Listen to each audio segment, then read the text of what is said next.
ओम श्री परमात्मने नमः। श्रीमद् भगवद गीता अथ प्रथमोऽध्याय। धृतराष्ट्र बोले, हे संजय, धर्मभूमि कुरुक्षेत्र में एकत्रित युद्ध की इच्छा वाले मेरे और पांडु के पुत्रों ने क्या किया?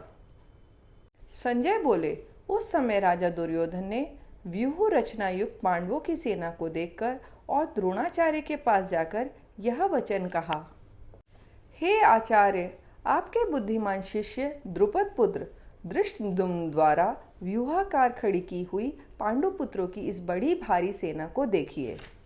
इस सेना में बड़े बड़े धनुषों वाले तथा युद्ध में भीम और अर्जुन के समान शूरवीर सात्यकी और विराट तथा महाराज राजा द्रुपद, दृष्टकेतु और चेकितान तथा बलवान काशीराज, पुरुजित, कुंतीभोज और मनुष्यों में श्रेष्ठ शैब्य, पराक्रमी युद्धामन्यु तथा बलवान उत्तमौजा सुभद्रा पुत्र अभिमन्यु एवं द्रौपदी के पांचों पुत्र, ये सभी महारथी हैं। हे ब्राह्मण श्रेष्ठ, अपने पक्ष में जो भी प्रधान हैं उनको आप समझ लीजिए। आपकी जानकारी के लिए मेरी सेना के जो सेनापति हैं उनको बतलाता हूँ। आप द्रोणाचार्य और पितामह भीष्म तथा कर्ण और संग्राम विजयी कृपाचार्य तथा वैसे ही अश्वत्थामा, विकर्ण और सोमदत्त का पुत्र भूरिश्रवा और भी मेरे लिए जीवन की आशा त्याग देने वाले बहुत से शूरवीर अनेक प्रकार के शस्त्रास्त्रों से सुसज्जित और सब के सब युद्ध में चतुर हैं। भीष्म पितामह द्वारा रक्षित हमारी वह सेना सब प्रकार से अजेय है और भीम द्वारा रक्षित इन लोगों की यह सेना जीतने में सुगम है।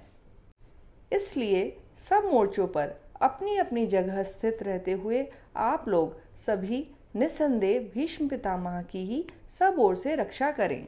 कौरवों में वृद्ध बड़े प्रतापी पितामह भीष्म ने उस दुर्योधन के हृदय में हर्ष उत्पन्न करते हुए उच्च स्वर से सिंह की दहाड़ के समान गरजकर शंख बजाया।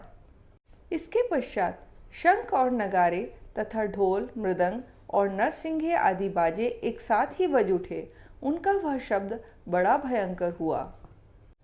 इसके अनंतर सफेद घोड़ों से युक्त उत्तम रथ में बैठे हुए श्री कृष्ण महाराज और अर्जुन ने भी अलौकिक शंख बजाए। श्री कृष्ण महाराज ने पांचजन्य नामक, अर्जुन ने देवदत्त नामक और भयानक कर्म वाले भीमसेन ने पौंड्र नामक महाशंख बजाया। कुंती पुत्र राजा युधिष्ठिर ने अनंत विजय नामक और नकुल तथा सहदेव ने सुघोष और मणिपुष्पक नामक शंख बजाए।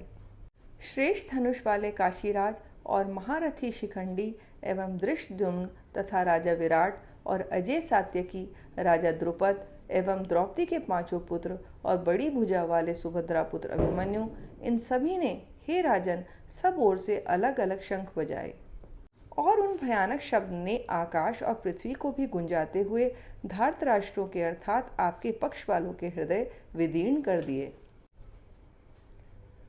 हे राजन, इसके बाद कपिध्वज अर्जुन ने मोर्चा बांधकर डटे हुए धृतराष्ट्र संबंधियों को देखकर उस समय शस्त्र चलने की तैयारी के समय धनुष उठाकर ऋषिकेश श्री कृष्ण महाराज से यह वचन कहा, हे अच्युत, मेरे रथ को दोनों सेनाओं के बीच में खड़ा कीजिए और जब तक कि मैं युद्ध क्षेत्र में डटे हुए युद्ध के अभिलाषी इन विपक्षी योद्धाओं को भली प्रकार देख लूं कि इस युद्ध रूप व्यापार में मुझे किन किन के साथ युद्ध करना योग्य है, तब तक उसे खड़ा रखिए। दुर्बुद्धि दुर्योधन का युद्ध में हित चाहने वाले जो ये राजा लोग इस सेना में आए हैं, इन युद्ध करने वालों को मैं देखूंगा। संजय बोले, हे धृतराष्ट्र, अर्जुन द्वारा इस प्रकार कहे हुए महाराज श्री कृष्णचंद्र ने दोनों सेनाओं के बीच में भीष्म और द्रोणाचार्य के सामने तथा संपूर्ण राजाओं के सामने उत्तम रथ को खड़ा करके इस प्रकार कहा कि हे पार्थ, युद्ध के लिए जुटे हुए इन कौरवों को देख।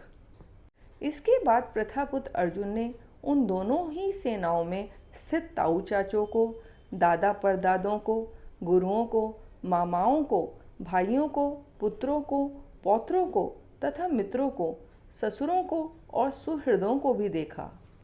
उन उपस्थित संपूर्ण बंधुओं को देखकर वे कुंती पुत्र अर्जुन अत्यंत करुणा से युक्त होकर शोक करते हुए यह वचन बोले। अर्जुन बोले, हे कृष्ण, युद्ध क्षेत्र में डटे हुए युद्ध के अभिलाषी इस स्वजन समुदाय को देखकर मेरे अंग शिथिल हुए जा रहे हैं और मुख सूखा जा रहा है तथा मेरे शरीर में कंप एवं रोमांच हो रहा है। हाथ से गांडीव धनुष गिर रहा है और त्वचा भी बहुत जल रही है तथा मेरा मन भ्रमित सा हो रहा है, इसलिए मैं खड़ा रहने को भी समर्थ नहीं हूँ। हे केशव, मैं लक्षणों को भी विपरीत ही देख रहा हूँ तथा युद्ध में स्वजन समुदाय को मारकर कल्याण भी नहीं देखता। हे कृष्ण, मैं ना तो विजय चाहता हूँ और न राज्य तथा सुखों को ही। हे गोविंद, हमें ऐसे राज्य से क्या प्रयोजन है अथवा ऐसे भोगों से और जीवन से भी क्या लाभ है। हमें जिनके लिए राज्य, भोग और सुखादि अभिष्ट हैं, वे ही ये सब धन और जीवन की आशा को त्याग कर युद्ध में खड़े हैं। गुरुजन, ताऊ चाचे, लड़के और उसी प्रकार दादे, मामे, ससुर, पौत्र, साले तथा और भी संबंधी लोग हैं।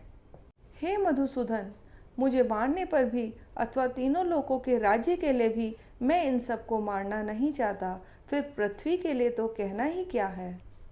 हे जनार्दन, धृतराष्ट्र के पुत्रों को मारकर हमें क्या प्रसन्नता होगी। इन आतताइयों को मारकर तो हमें पाप ही लगेगा। अतएव हे माधव, अपने ही बांधव धृतराष्ट्र के पुत्रों को मारने के लिए हम योग्य नहीं हैं, क्योंकि अपने ही कुटुंब को मारकर हम कैसे सुखी होंगे। यद्यपि लोभ से भ्रष्टचित हुए ये लोग कुल के नाश से उत्पन्न दोष को और मित्रों से विरोध करने में पाप को नहीं देखते, तो भी हे जनार्दन, कुल के नाश से उत्पन्न दोष को जानने वाले हम लोगों को इस पाप से हटने के लिए क्यों नहीं विचार करना चाहिए। के नाश से सनातन कुल धर्म नष्ट हो जाते हैं। धर्म के नाश हो जाने पर संपूर्ण कुल में पाप भी बहुत फैल जाता है।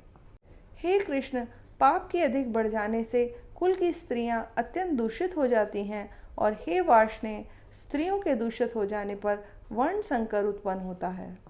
वर्ण संकर कुल घातियों को और कुल को नरक में ले जाने के लिए होता है। लुप्त हुई पिंड और जल की क्रिया वाले अर्थात श्राद्ध और तर्पण से वंचित इनके पितर लोग भी अधोगति को प्राप्त होते हैं। इन वर्ण संकर कारक दोषों से कुल घातियों के सनातन कुल, धर्म और जाति धर्म नष्ट हो जाते हैं।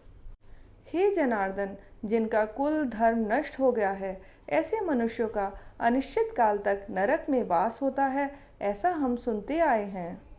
हाँ शोक, हम लोग बुद्धिमान होकर भी महान पाप करने को तैयार हो गए हैं, जो राज्य और सुख के लोभ से स्वजनों को मारने के लिए उद्यत हो गए हैं।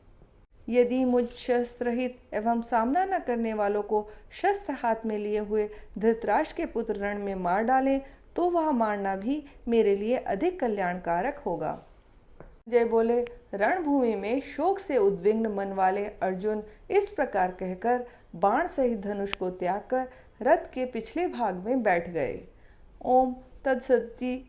श्रीमद्भगवद्गीता सूपनिषत्सु ब्रह्म विद्यायां योग शास्त्रे श्री कृष्ण अर्जुन संवादे अर्जुन विषाद योगो नाम प्रथमो अध्याय। हरि ओम तत्सत, हरि ओम तत्सत, हरि ओम तत्सत।